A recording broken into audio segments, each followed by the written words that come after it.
Gracias por continuar con nosotros y como les habíamos indicado al inicio del programa, ya tenemos a nuestro invitado especial, Eneas Biglione, quien nos va a estar acompañando desde Washington, D.C. para ayudarnos a esclarecer este tema sobre si realmente Nicaragua y Centroamérica se pueden estar acercando a una situación de juego políticos entre potencias. Eneas Biglione, que nos acompaña, es director ejecutivo del Centro Hispanoamericano de Investigación Económica, por sus siglas en inglés como ACER, que es un centro de pensamiento de los más influyentes de los Estados Unidos. Él es licenciado en Ciencias Económicas de la Universidad Católica de Argentina, posee un grado asociado en Estudios Internacionales por el Northern Virginia y un posgrado en Derecho y Economía Latinoamericana por George Mason University. Muchísimas gracias, Eneas, por acompañarnos.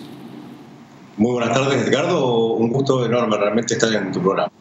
Bueno, como te habíamos comentado, este es un tema muy importante para Nicaragua y para Centroamérica. En agosto del año pasado, el exdirector de la CIA, que ahora ha sido nombrado recientemente como secretario de Estado, Mike Pompeo, mencionó durante una entrevista al Fox News que literalmente los cubanos, los rusos, iraníes y Hezbollah estaban en Venezuela. ¿Qué debería de esperar este triángulo político Caracas, La Habana, Managua con este nuevo secretario de Estado de los Estados Unidos? Bueno, la verdad es que la designación de Mike Pompeo se hace para reemplazar a Rex Tillerson, ¿no? Que estaba frente al Departamento de Estado antes. Él en distintas oportunidades estuvo en desacuerdo con el presidente Trump en temas que son de gran importancia geopolítica a nivel global, ¿no? Por ejemplo, el acuerdo con Irán, por ejemplo, la decisión de mover la embajada de los Estados Unidos a Jerusalén, en Israel, y sobre el tema de la actitud de los Estados Unidos hacia Corea del Norte, ¿no? Y otro tema importante con el que hubo desacuerdo era el tema del acuerdo climático que se firmó en París en ese momento, del que los Estados Unidos salió. No es un detalle menor que Pompeo, el nuevo secretario de Estado, va a trabajar codo a codo con lo que se llama el National Security Council, ¿no? El Consejo de Seguridad Nacional de los Estados Unidos, cosa que Tillerson no hacía. A ver, un poco analizando la política exterior que el presidente Trump ha planteado hacia los países del socialismo del siglo XXI, es realmente bastante interesante para mí. En primer lugar, lo que se plantea es una intervención internacional, juntando aliados regionales para de esa manera aislar y sancionar al narcoestado dictatorial, que hoy en día es una dictadura en Venezuela, que tiene aliados islámicos, chinos y rusos, como bien declaró en su momento Pompeo, y de esa manera lo que se busca es aislar y sancionar al régimen que en estos momentos está abusando de su población, la está reprimiendo, como hemos visto en muchas semanas, de represión de estudiantes y manifestantes en las calles. Y bueno, lo que todo el mundo sabe, ¿no? Que se ha creado una crisis humanitaria, económica y política en Venezuela realmente que no tiene precedentes en la historia de este país, que está llevando un poco al colapso total, ¿no? del país. Y bueno, y el presidente Trump, es muy importante recordar que tampoco ha descartado una opción militar para solucionar este problema. Pompeo, a diferencia de Tillerson, tiene toda la confianza del presidente Trump, porque, digamos, de alguna manera, en sus declaraciones a la prensa, el presidente Trump dijo que valora muchísimo a Pompeo por su energía e intelecto. Es una persona que va a tener la capacidad de aplicar un enfoque mucho más agresivo contra la dictadura de Maduro y el G2 cubano, ¿no? Que hoy en día manejan Venezuela e influyen fuertemente sobre el resto de la región. Lo que también preocupa mucho a los Estados Unidos es precisamente las conexiones de Venezuela con los grupos terroristas islámicos. Una persona que mostró un gran entusiasmo fue el senador Marco Rubio, ¿no? Que de alguna manera dijo que Pompeo sería la persona correcta para tener una mano firme contra los tiranos de Cuba y Venezuela. Precisamente, Eneas, complementando y ampliando un poco la mirada hacia América Latina, hasta ahora la relación de Estados Unidos con América Latina históricamente ha sido complicada, sobre todo a partir de unas denuncias por parte del gobierno de Brasil, entre otros gobiernos, en el cual se denunciaba el espionaje de Estados Unidos hacia sus gobiernos, obviamente ejecutado por la CIA. Y ahora que Pompeo viene proviene efectivamente de la CIA, ¿eso no genera unas complicaciones, una mayor desconfianza en América Latina hacia el nuevo secretario de Estado y hacia la política exterior norteamericana, recordando viejos tiempos el tema de la diplomacia secreta? Bueno, la verdad es que, a ver, hay una diferencia muy grande entre demócratas y republicanos, ¿no? Para empezar. Los republicanos son partidarios de lo que se llama política de stick and carrots, ¿no? Palo para los enemigos, zanahoria para los amigos. Entonces, es una cuestión de principios que se contrapone, digamos, a la política de appeasement, ¿no? O apaciguamiento que normalmente tienen los demócratas y que llevó fuertemente adelante el expresidente Obama y que muchas veces ha constituido un error. Por ejemplo, uno de los temas que más se recuerdan de la administración Obama es el famoso legado diplomático de restablecimiento de relaciones con Cuba. Lamentablemente, varios años después de haber hecho esto, que es una política de apaciguamiento claramente, los cubanos hoy en día siguen oprimidos. Es una dictadura que lleva más de medio siglo de existencia. Y el G2 cubano sigue manejando Venezuela e influyendo en otros países de la región a través del socialismo del siglo XXI. Lamentablemente, la política de apaciguamiento, desde mi punto de vista, no tiene gran impacto, digamos, ni logró frenar la influencia del régimen de Castro, de los hermanos Castro sobre Venezuela, y tampoco evitó, por ejemplo, los ataques sónicos que se hicieron en contra del personal de la Embajada de los Estados Unidos en La Habana. Con lo cual, yo no me preocuparía tanto.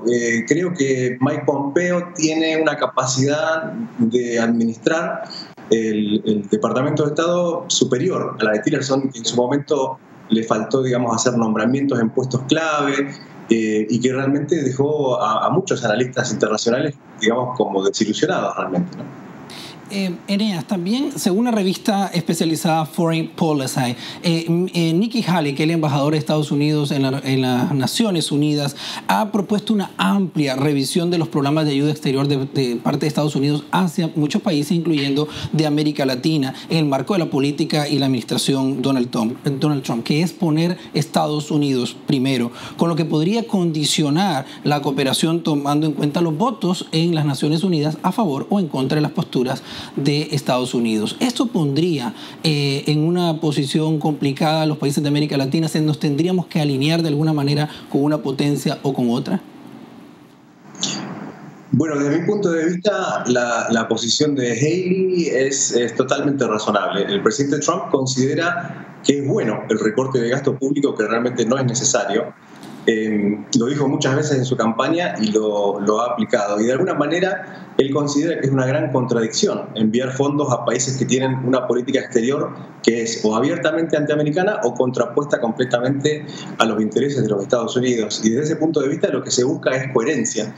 Yo creo que esta declaración de Haley es una excelente oportunidad para que nuestros países latinoamericanos se pongan de alguna manera a reducir su gasto público, que en muchos casos es, digamos, protagoniza déficits fiscales enormes, que de alguna manera es una oportunidad para incentivar a la libre empresa y es una oportunidad para que nuestros países latinoamericanos comiencen a aplicar políticas sanas, como por ejemplo la apertura del comercio internacional y el respeto al Estado de Derecho, ¿no? Lo que de alguna manera son requisitos fundamentales para atraer inversiones internacionales.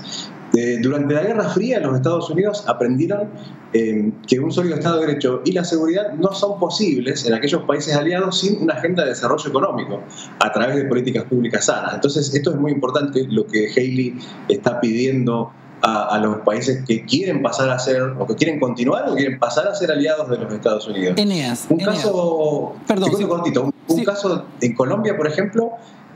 A través del Plan Colombia se enviaron ya $10.000 millones en concepto de ayuda internacional y lamentablemente hoy, de vuelta, bajo la administración del presidente Santos, Colombia tiene un nuevo pico de cultivos de coca. Eso lamentablemente es como si el Plan Colombia nunca hubiese existido. Eneas, vamos a aprovechar un último minuto que lo estamos ampliando realmente de lo que teníamos programado para tocar un tema sensible, que es el tema de las decisiones migratorias. Especialmente tu organización tiene mucho manejo de este tema. El gobierno de Donald Trump adujo en diciembre del 2017 2017 que el Pacto Mundial sobre Migración de la Organización de Naciones Unidas, en el que Estados Unidos se había comprometido bajo la administración Barack Obama, lo consideraba incoherente con las políticas de Estados Unidos, con su propio prácticamente constitución política y sus decisiones internas. Eso de alguna manera pone en complicaciones a los países latinoamericanos que tenemos fuerte flujo migratorio hacia Estados Unidos.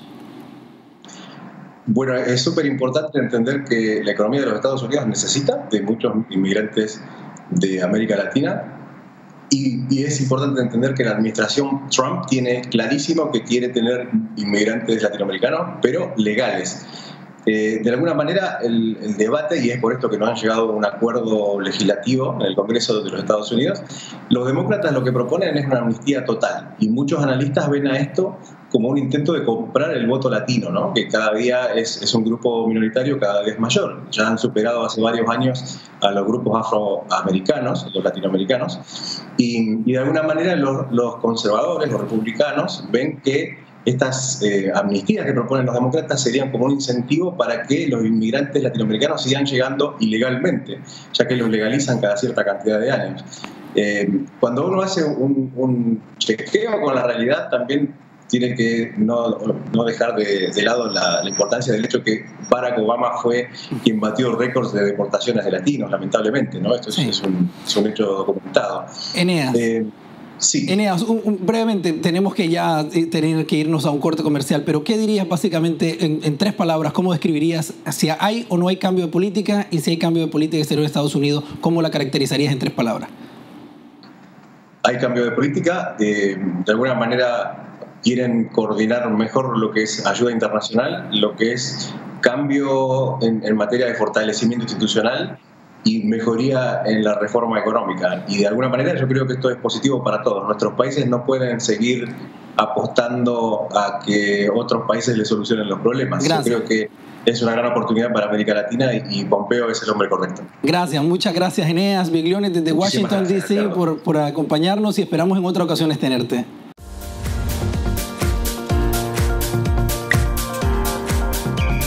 Solo por Voz TV, el canal del orgullo nicaragüense.